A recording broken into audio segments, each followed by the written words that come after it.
स्वागत है आपका मेंस आंसर राइटिंग के इस क्लास में। और आज हम लोग चर्चा कर रहे हैं पॉलिटी के सेक्शन की।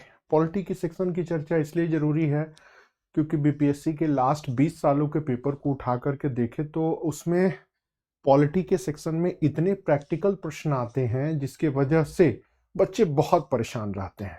कारण क्या है कि ये जो प्रैक्टिकल एस्पेक्ट्स है इसका रिसोर्स कहीं नहीं मिलता। मतलब जो देश की व्यवहारिक जानकारी है या राज्य की राजनीतिक गतिविधियों की जो व्यवहारिक स्थिति है इसके बारे में कहीं भी ऑथेंटिकेट कंटेंट नहीं मिलता। बात चाहे पॉलिटिकल सिस्टम की हो, बात चाहे रीजनल पार्टी की हो, बात चाहे सामाजिक न्याय या सुशासन या राष्ट्रवाद जैसे परंपरागत राजनीतिक दलों की विचारधारा की हो, बात दलित अस्मिता वाले लोजपा पार्टी की विचारधारा की हो, या देश में सांप्रदायिकता, धर्मनिरपेक्षता, संविधानवाद या अन्य जो भी राजनीतिक घटनाएं घट रही हैं उनसे बिहार कैसे जुड़ा है, किस रूप में जुड़ा है, इसी के ऊपर प्रश्न पूछे जाते हैं। अभी फिर 2-3 दिन पहले न्यूज आई कि कहीं नीतीश कुमार फिर न पलट जाएं या महागठबंधन में शामिल ना हो जाए। कहने का मतलब है महागठबंधन का तीसरा दौर शायद प्रारंभ हो जाए।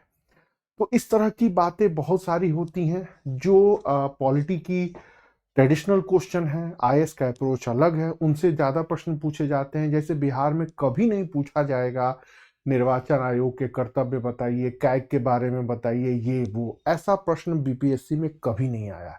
बीपीएससी में हमेशा वही प्रश्न आते हैं जिस कंडीशन से बिहार गुजर रहा है या जिस घटनाओं से बिहार की राजनीतिक व्यवस्था प्रभावित हो रही है। इसके साथ साथ देश के केंद्रीय स्तर पर जो भी राजनीतिक व्यवस्था, चाहे वो संसदीय व्यवस्था हो, लोकतांत्रिक व्यवस्था हो या आइडियोलॉजी के लेवल पर जो प्रभाव उत्पन्न होता है उससे केंद्र और राज्य कैसे प्रभावित हो रहा है।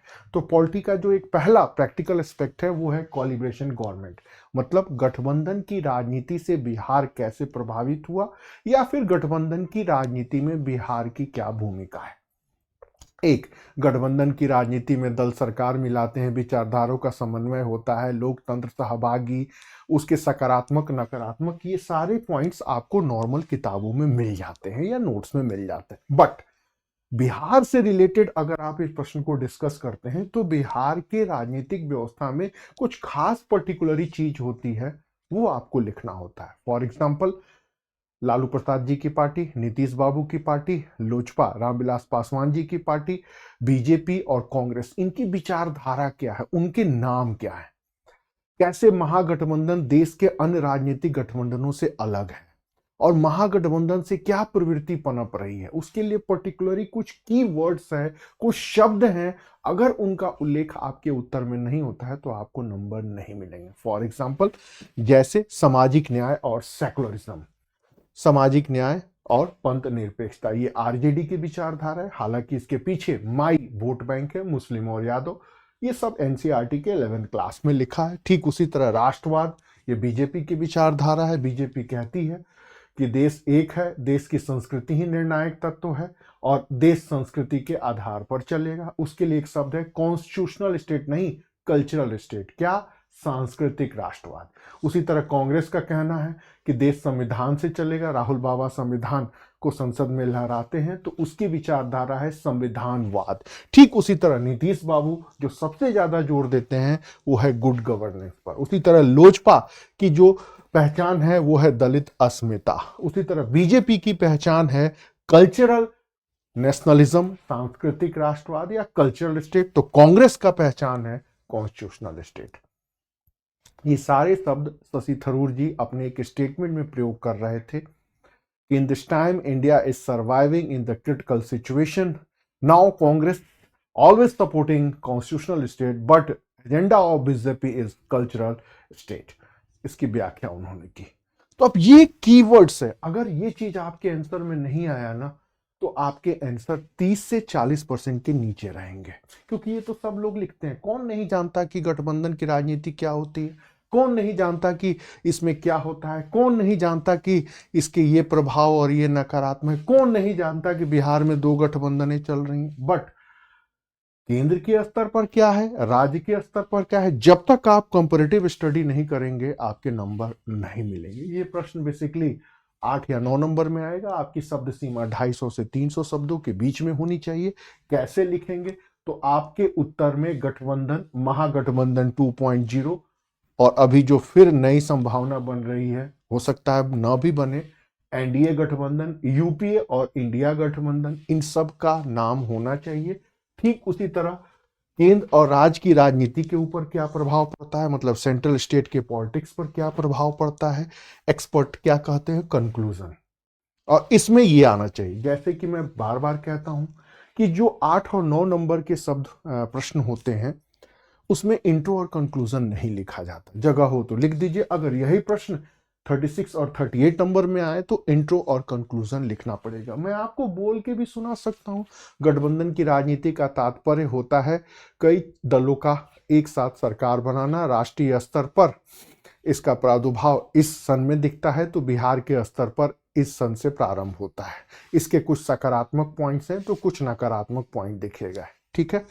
वर्तमान में गठबंधन सरकारों का दौर 1989 से प्रारंभ होकर 2014 तक जाता है, तो फिर 2024 में गठबंधन की राजनीति की पुनर्वापसी देखती। उसी तरह राज्य स्तर पर 1967 से गठबंधन की राजनीति का दौर चला, बीच में कई सारे दौर चलते गए। बिहार की विशेष चर्चा करें तो बिहार में महागठबंधन 2 बार अपने अलग अलग रूपों में आ चुका है, जिसमें राजनीतिक दलों की सहभागिता देखी जा सकती है। आज वर्तमान में एक तरफ इंडिया गठबंधन है जिसकी राजनीतिक विचारधारा में सेकुलरिज्म है, जिसकी राजनीतिक विचारधारा में सोशल जस्टिस है, तो दूसरी तरफ एनडीए गठबंधन अपने कल्चर नेशनलिज्म या राष्ट्रवाद की विचारधारा के साथ। देश में राजनीतिक गठबंधनों की जो एक बुनियादी अंतर्विरोध दिख रहे हैं वो एक तरफ 2 शब्दों को लेकर के सामने आ रहे हैं, एक कॉन्स्टिट्यूशनल स्टेट, दूसरा कल्चरल स्टेट। यही राजनीतिक विचारधारा पूरे देश में चल रही है,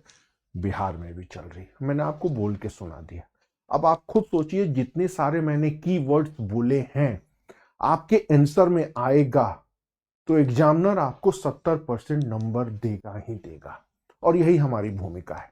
ये सारी चीजें आप किसी भी नोट से, किताब से कवर कर सकते हैं, बट क्वेश्चन में क्या लिखना है, क्वेश्चन में कौन से पॉइंट्स डालने हैं, किस पॉइंट्स को आपको नहीं लिखना है, किस पॉलिटिकल पार्टी के बारे में कुछ भी नहीं लिखना है, उस पॉलिटिकल पार्टी से जुड़ी हुई कौन सी चीजें लिखनी है, ये सिर्फ आपके एक्सपर्ट बता सकते हैं, और यही हमारी भूमिका। आज से 2 साल पहले जब मैंने ये पुस्तक लिखी थी, 1 लाख से ऊपर यह बिक चुकी है, उत्तर कैसे लिखे, ये सारे इसके आर्टिकल न्यूज़पेपर में और मैगजीन्स में आ चुके हैं। इसमें यही बातें लिखी है, और बीपीएससी से रिलेटेड इन सारे प्रश्नों को मैंने इसमें एक फॉर्मेट भी बनाया है। हम लोग अपने आंसर राइटिंग प्रोग्राम में इसी को डिस्कस करते हैं, और इसी से रिलेटेड जो भी आपके पॉइंट्स होते हैं वो आपके सामने रख देते हैं। उसको आपने यूपीएससी के सीट पर लिखा रहता है।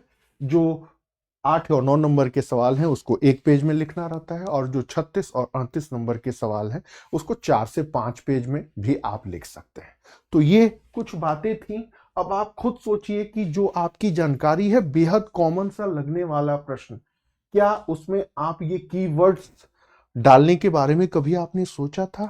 क्या आपके आंसर में ये सारे वर्ड शामिल हैं? अगर हैं तो आपकी तैयारी बहुत अच्छी है, अगर नहीं है तो फिर तैयारी के बारे में थोड़ा सा सीरियस जरूर सोचिए। यूट्यूब में बहुत से लोग हैं, लक्ष्मीकांत पढ़ा पढ़ा के स्टार टीचर बन गए, बट उनका किसी का सिलेक्शन नहीं होता। सिलेक्शन के लिए आपको दूसरों से बेहतर उत्तर लिखना है। ध्यान रखिएगा, जितने भी सक्सेसफुल कैंडिडेट हैं उन्होंने एक बात कॉमन कही है, क्या कि मैंने किसी मेंटोर के अंडर में लिखना सीखा, पढ़ना नहीं।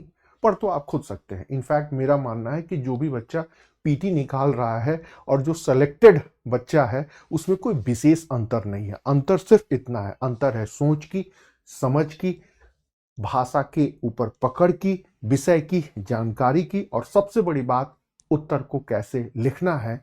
यही सारी चीजें उन्हें विशेष रूप से बनाती है। और एक प्रश्न में कोई भी एस्पायरेंट 4 से 5 नंबर एक्स्ट्रा लेता है, 3-4 नंबर एक्स्ट्रा लेता है, और इसी तरह 24 या 25 नंबर हर पेपर में उसके बढ़ते जाते हैं। बहुत ज्यादा अंतर नहीं होता। नॉर्मल बच्चे को मान लीजिए 10 में से 4 नंबर मिलेगा, 3 नंबर मिलेगा, तो इस आंसर को लिखने वाले बच्चे को 7 नंबर, 6 नंबर मिलेगा। बट यही 3-3 नंबर का डिफरेंस उसे दूसरों से बेहतर बनाता है। तो अगर आप सोच रहे हैं कि किसी कुंजी से रट करके बीपीएससी जैसे प्रैक्टिकल एस्पेक्ट के एग्जाम को निकाल लेंगे तो आप भ्रम में हैं। और यही चीज़ें हमें विशेष रूप महत्वपूर्ण बनाती है। आप किसी भी लेक्चर को देख लीजिए, चाहे वो ऐसे से हो या किसी भी टॉपिक की गंभीरता से हो। मैंने इसीलिए पहले होमवर्क किया, आपके लिए लिखा और आपको टू द पॉइंट चीज़ों को समझाया। मेरी भूमिका बस इतनी है कि इन सारी चीज़ों को आपका कंटेंट तैयार करें, समझाएं और लिखें। और आपको लिखना है, लिखना है, लिखना है, और हमें चेक करना है, चेक करना है, चेक करना है और फीडबैक देना है। किसी भी तरह आपको 70% मार्क्स दिलाना है।